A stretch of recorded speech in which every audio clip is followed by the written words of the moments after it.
Right now, it's the best of Groucho.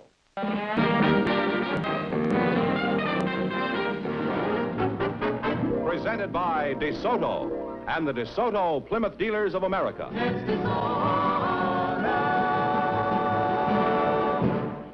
Here he is, the one, the only...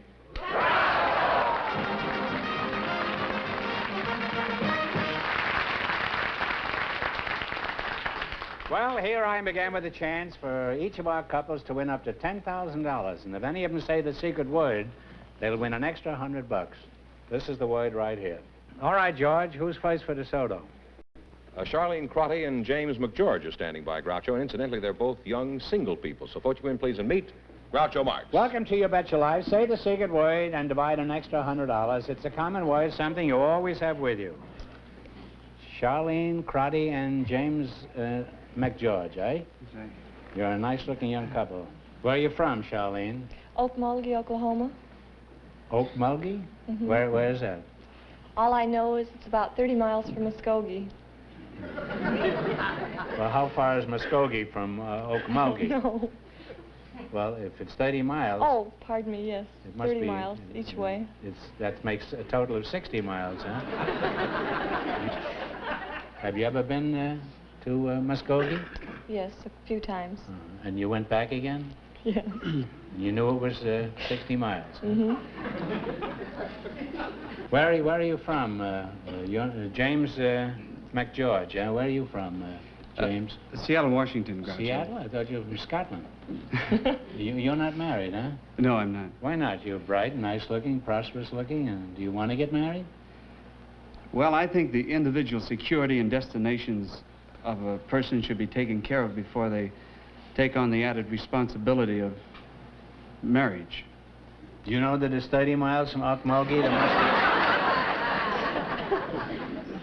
Muskogee? In other words, what you're saying is that you want to know where you're going before you get married, huh?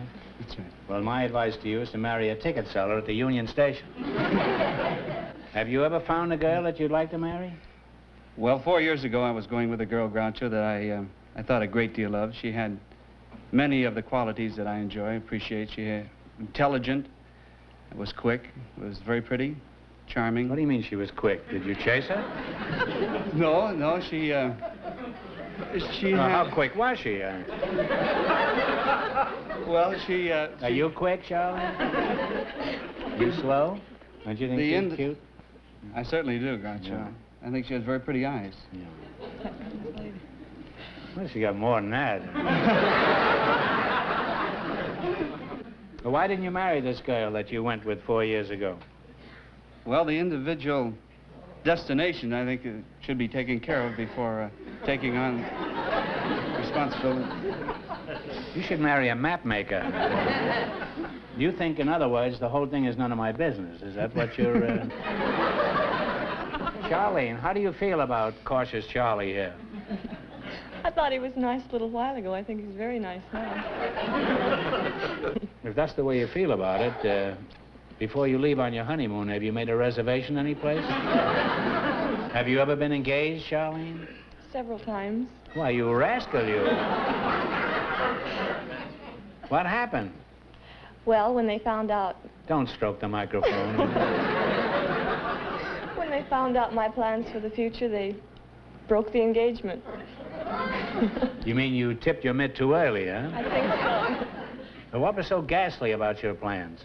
Well, I thought I'd like to have about 8 children, and they disappeared. How do you feel about 8 children, young man?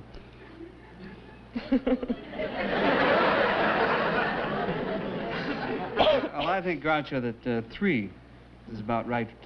To begin with, huh? No, I think that would be just about right. Maybe 2 boys and a girl. Well, don't worry, Jim. When you have 8 children, you grow old and can't work anymore, you can always rely on your kids. You can rely on them not to give you a nickel. You're lucky if you ever see them again. Charlene, I'm curious to know why you, such a demure young lady, should like such a large family. Have you ever been around a lot of kids? Are you from a large family yourself? No, but I have 24 girls now. Well, jumping Jehoshaphat. What do you mean? How can you? What, have you 6 sets of quadruplets? No, I'm a house mother at a home for girls. How old are these kids? 14. All My of- group is 14. All of them are 14? No, there's about 200 girls there, and they range from 5 to 18. 18, huh? Well, this is very unusual, Charlene. How old are you? Oh, I can't tell you, because if the girls happen to see the show, they don't know how old I am, and they think I'm a lot older than I really am. Well, could you whisper it in my shell-like ear? Come over here. This will also give me an opportunity to put my arm around you. So what? To a 14-year-old girl, that's old age. I'm going to reveal your right age. It won't make any difference. You don't care, do you? Oh, yes. Well, it's pretty, you won't believe this, but Charlene is 79 years old. Now, Jim, what sort of work do you do? Well, Groucho, I imagine you sell 1% bonds or something. though I do the storyline for comic books. I write the storyline for Oh, comic you're a writer? Well, it's an honor to welcome an eminent literary figure to the show. Have you ever received the Pulitzer Prize? Have you ever read a comic book? What's your answer to charges that comic books contribute to juvenile delinquency? Well, I think crime comic books are very bad for children. Mm-hmm. But the kind of comic books that I write the storylines for, I think are beneficial. They're a lot of fun. They're clean, good fun, and with a small percentage of education in them. Mm-hmm. How small a percentage, would you say? Now, what are some of the clean, funny, and educational stories that you've written? Well, storylines for Bugs Bunny, Elmer Fudd. Elmer Fudge? No, Fudd, F-U-D-D. And, F-U-D-D, huh? Well, name some others, huh? well, there's Sylvester, the cat, and Tweety Pies, Andy Pandas. This is all kind of baby talk, isn't it? How long have you been writing stories for comic books? Well, about 2 years now, the storylines, Groucho. Do you do anything else? Do you sing or play the banjo or anything like that? No, Groucho, the only thing that I do is the Tonkabushi. You do, huh? I haven't done it in years. What is it? Well, what is it? The Tonkabushi is a Japanese dance. Oh, Japanese. Well, do you need music? Well, do you think they might know some Tonkabushi music? There isn't anything that they know, but... What kind of music would you need? Well, I don't need any music, Groucho. Well, I mean, what would the tempo be like? Well, it's Like That's it. like that? Would you like to see it? Yeah, I certainly would. Give us a little da da. No, that's right. I don't need it. So.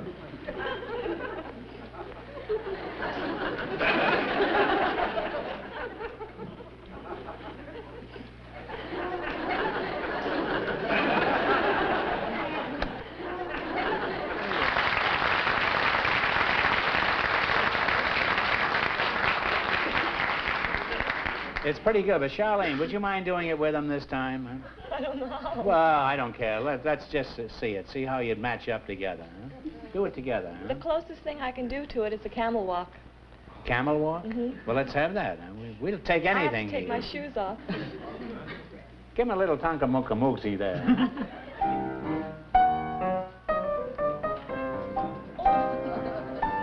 That's pretty tricky for a house mother, huh?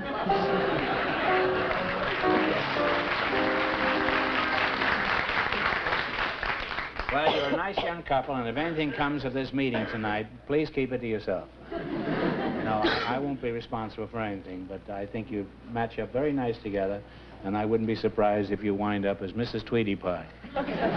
Now, are you prepared to go into the more intellectual phases of our program? Well, I'm not. Luckily, I have this in front of me. You selected a movie quiz from our list of 375,000 categories. These are old and new movies. I'm going to ask you some questions, and if you miss 2 in a row, you're out. If you get 4 in a row right, you win $1,000. Now, one answer between you on all the questions. Here are the stars. You tell me the name of the picture. Rita Hayworth, Frank Sinatra, and Kim Novak. Talk it over. Your partners.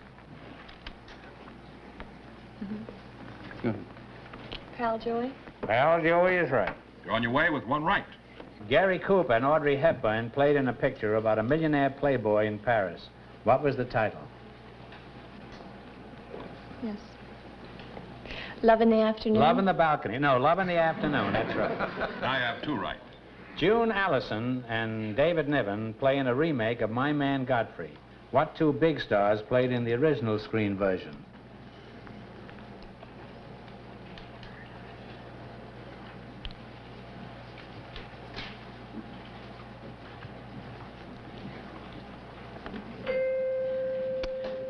It was Carol Lombard and William Powell. Now you have one wrong. If you get the next one wrong, you're out of the game. One of Ernest Hemingway's early novels is a 1957 movie starring Tyrone Power and Ava Gardner, among others. What is the name of it? Hemingway movie, Hemingway novel. Tyrone Power, Ava Gardner. 57? Yeah. I saw it just a few weeks ago. The Sun Also Rises. Very famous picture. You got two in a row wrong, you're out of the game. I'm sorry you missed two in a row, so you're through. However, we don't want you to go away empty-handed, so I'm going to ask you one more question for $100. This is a 12-part question on the Gregorian calendar. It's very difficult, so please, the audience can help on this one, I think. Are you ready? Mm-hmm. Now think carefully. How many months are there in a year? Go ahead. Oh, no. How many? 12. 9, that's right. So you got all 9 parts correct, so you each win $50. Sorry you didn't win more, but thanks anyway for being on the show. You bet your life. Thank you very much.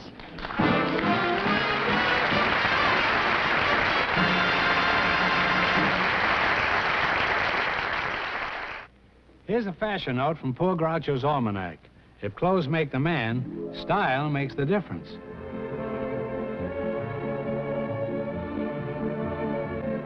And vive la difference. Now, there's one example of exciting styling, and here's another. It's the DeSoto for 58. Now, here's my idea of an automobile. Clean, simple, and dramatic. And this beauty is a lot more than skin deep. There's quality all the way through. In materials and workmanship, the new DeSoto is built by craftsmen. Look at this windshield. It not only wraps around to the side, but back, too. As a matter of fact, the new DeSoto gives you the greatest visibility in history. DeSoto styling gives you plenty of headroom and legroom, as well as beauty. It lets you have your cake and eat it, too. Look ahead. Buy ahead. Buy DeSoto. Groucho, we have George Jarvis and Phyllis Diller who want to play You Bet Your Life, so folks, you in please and meet Groucho Marx. Welcome to You Bet Your Life. Say the secret word and divide an extra $100. It's a common word, something you always have with you. Phyllis Diller and George Diller. No, Phyllis Jarvis. No, George Jarvis. Phyllis, I'll start with you. Now, where are you from, Phyllis? I'm from Lima, Ohio. Isn't that the very latest style? Yes, this is it. This is the latest chemise, straight from Paris. Oh, I remember when they used to wear a chemise underground. And now they wear it right open the open. Now, you got this from Paris? No, I got it at the May Company. In the May Company in Paris? No, in Los Angeles. You know that song, Will You Love Me in December, as you do in the May Company? And your name is Phyllis Diller, huh? No, sir. no. You're George Diller, huh? George Jarvis. George Jarvis, huh? And where is your native state, George? Well, I come from Pawhuska, Oklahoma. Oh, Pawhuska? Yes, Pawhuska. Well, tell us about Pawhuska. I haven't been there in some years. What is it like there? Well, actually, I don't know anything about it. We moved from there to Puerto Rico when I was only about a year old. Well, tell us, what is it like in Puerto Rico? Is it anything like Pawhuska? I don't remember much about Puerto Rico. We left there when I was about a year old and went to Plainfield, New Jersey. Do you remember anything about Plainfield, New Jersey?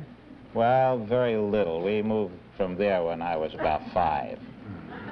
George, you haven't got much of a memory, have you? Well, I guess not. Are you one of those absent-minded professors? No, I'm in the guided missile program. I work for North American Aviation. With your memory, you working on guided missiles? Well, the missiles have the memory built into them. See. Well, folks, fill up the martini jugs and head for the hills. You ride one of these things? No, I haven't ridden one yet. Oh, well, what is your job with guided missiles? I'm field service manager for Rocketdyne Division of North American. Our job is to build rocket engines and see if they get in missiles and see that they operate right. We have men out in the field seeing if these engines work right. Uh-huh. And then while you're working on these, you watch the Sputnik go past, is that it? Yes. Well, do you predict that rocket ships in commercial flights will be around soon? Oh, certainly. I think particularly for long distances and if you're in a hurry. Well, for instance, if you wanted to go to Australia, say, you could do this in a jet ship in 10 or 12 hours. But if you're in a hurry, we can put you there in a rocket in an hour. You mean the Russians are going to go to the moon and we're going to Australia? That'd be a good idea. Say, that may be the solution for the whole thing. We're just going to hide in Australia until the whole thing blows over. Well, you must get pretty keyed up working around all that complicated machinery all the time, huh? What do you do for relaxation? Oh, I do several things. I play the trombone a little and play the viola a little, and I bulldoze. What do you bulldoze? Your wife, you mean? Oh, no. I have a bulldozer. Well, is it a male or female? I don't know. I think it's male. Well, what is a bulldozer? Is that a tranquilizer for bulls? Well, a bulldozer is a great big tractor that has a blade on it in front. You can let it down, you can push dirt with it, and it's powerful, makes a lot of noise. Well, how does this relax you, I mean, running a bulldozer? Oh, it's no worse than playing golf or hunting or fishing. It gives me good physical exercise. And why, you're just sitting in this thing, aren't you? It jounces you around a lot, and you have to work to drive it. And it gives me good physical exercise, and I get a feeling of accomplishment. When I do something, I get results, good or bad, I get them. Well, do you ever go to Palm Springs in it, or, make trips in it? Oh, but I've sure considered it on the Hollywood freeway, and it'd really be the nuts for that. Put it halfway down.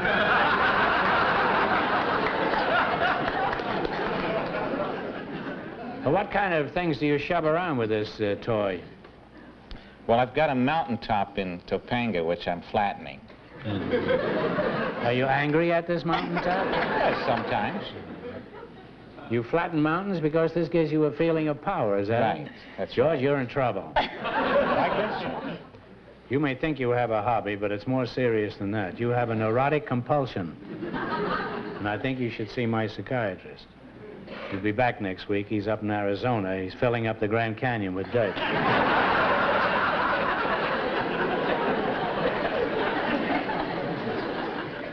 Now, Phyllis, let's find out some more dope about you. Are you married? Yes, I've worn a wedding ring for 18 years. Really? Well, 2 more payments and it'll be all yours. What was there about your husband that interested you when you first met him? Do you remember? Yes, it was sort of a mating thing, and I just took one look at him, and I decided, well, this is the way I want my children to look. Well, did your children look like him then? Yes, all 5 of them. You've got 5 children? Yes. That beats a full house, and you've got that too, I imagine. Now, fellas, what do you do to break up the monotony of housekeeping and taking care of 5 small gorillas? Well, I'm really not a housewife anymore. You got 5 kids and you're not a housewife? I beat the rap. You mean your kids came through with push-button controls? How is it you're able to get away from housewifing? I'm an entertainer. When did you arrive at this decision? Well, I was much too old. You mean to all do 5 kids were squawking one morning? They and were you says, yelling and screaming. And you says, enough of this, I'm going to be an entertainer? Well, sort of like that. I decided it was silly to wait any longer because I really always felt I could do it. Mm-hmm. And so I made an appointment for an audition. Are you still an entertainer? Yes. Where are you employed now? At the Blue Angel. Oh, could you do a little of your act now? I'd love to. Say 30 or 40 minutes?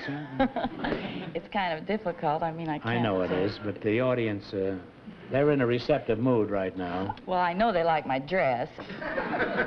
But Mr. Marx was talking about his psychiatrist, and I decided I'd surely better be well-adjusted before I went into such a shaky business, and so I decided I should be analyzed, and I went to this analyst. He's helped me a great deal. In fact, I am so much better now that I get to sit up.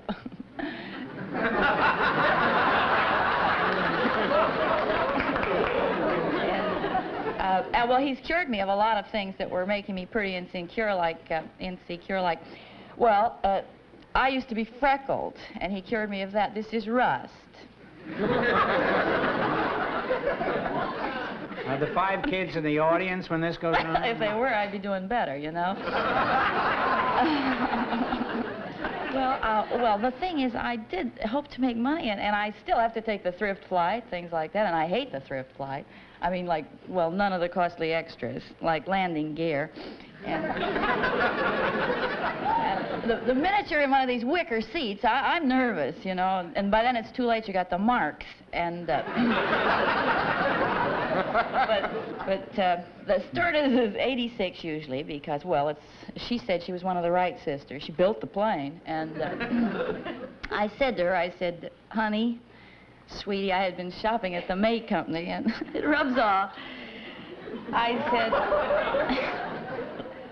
would you please tell me how long it will be before we get to Los Angeles? And she said, I don't know, we've never made it.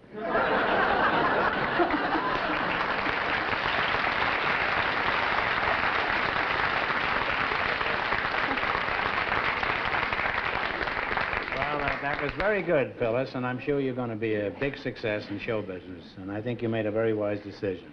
Well, now it's time for you to get moderately rich, so we're going to play You Bet Your Life.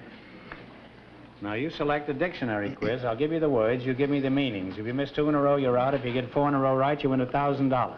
Are you ready? One answer between you now. Now, what is a teepee? Tent for an Indian. Yes, I was hoping you were going to say wigwam, then I could have had a joke about her head, you see. How good as you like. Yeah, well, it's too late now. You have one right now. Is that what you're supposed to say? Yes. Yeah, all right. Now, what is a cravat? Tie. Well, we say necktie. Necktie, all right. You're halfway to $1,000. Now, Two more what- right, and it's yours. Yeah. Now, what is corpulence? Obesity. Oh, or blubber? Get the next one right, and you'll have $1,000. Now, what is a numismatist?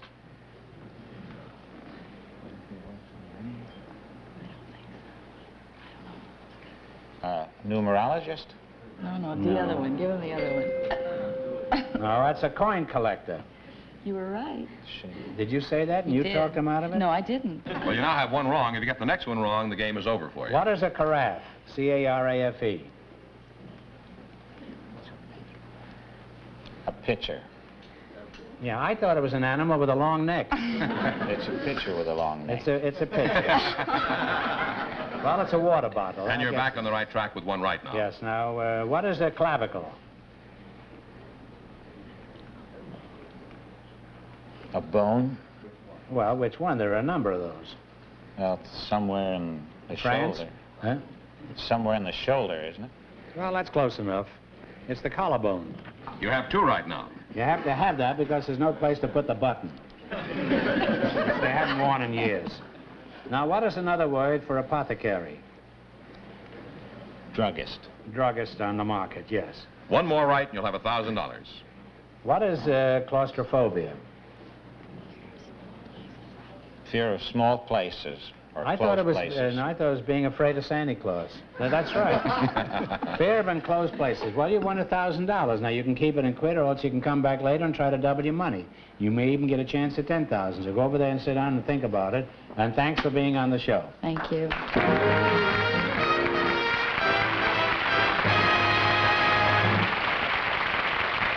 And now, in just 1 minute, we'll have the story on the big question. All right, George, let's find out what our last couple has decided. All right, George Jarvis and Phyllis Diller. Would you come back, please? You won $1,000 so far. If you decide to try for the 10 and you fail, you wind up with a total of 500. What are you going to do? What are you going to do? We're both going to. You're going to go ahead? We're going to go. All right, now you're going for the big money. Get together, pick a number from 1 to 10, and then spin the wheel. If any number besides the one you pick comes up, the question is worth $2,000. If your number comes up, the question is worth 10. All right, what number do you want? 5? Give it a 12. Come on.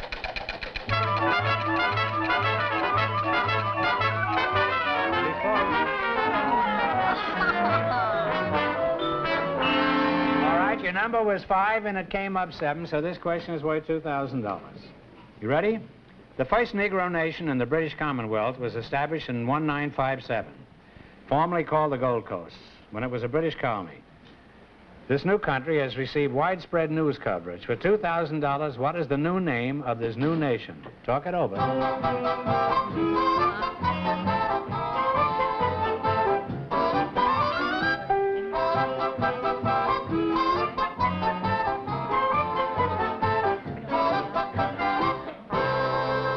All right, what's the answer you decided on? If you don't know, guess. Libya? No, it's Ghana. Spelled G-H-A-N-A. It was recently made a country, I think last year. I'm sorry you missed it, but you wind up with $500. That isn't too bad. Congratulations, and thanks for being with us.